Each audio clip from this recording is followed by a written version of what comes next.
Ye have not chosen me, but I have chosen you, and ordained you, that ye should go and bring forth fruit, and that your fruit should remain, that whatsoever ye shall ask of the Father in my name, he may give it you?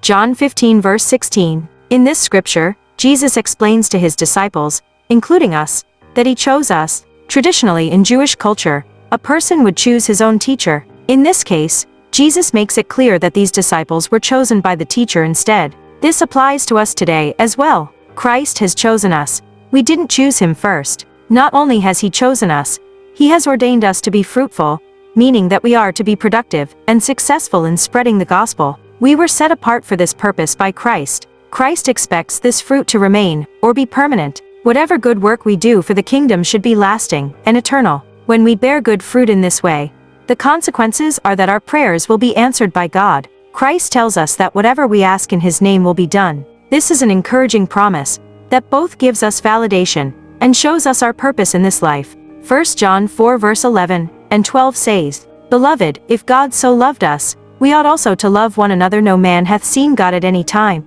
If we love one another, God dwelleth in us, and his love is perfected in us. No man hath seen God at any time. Important words to remember, because it means that we are all equals. Must we see God to believe? Every person has felt God, whether or not they know it. For those of us that do know it, it is our duty, our responsibility, our purpose, to love others, so that they too can feel God's love. Devotion topic is, I am your father.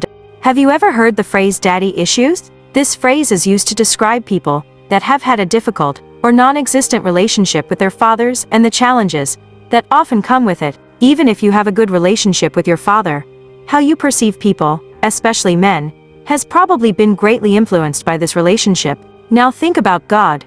Do you view him as your father? If so, does that affect the way that you act towards him? God sent Jesus to earth to live among us. I believe he wanted to fully understand what it means to be human because, as a loving father, he wanted to have a closer relationship with us. Through Christ's sacrifice, God proved that we are an heir of God.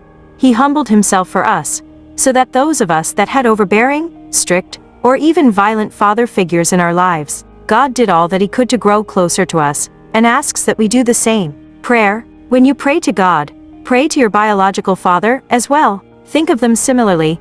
How does it change the way you pray? When you think of another person, including your father, understand that we are all equals. We are all heirs to God, his children.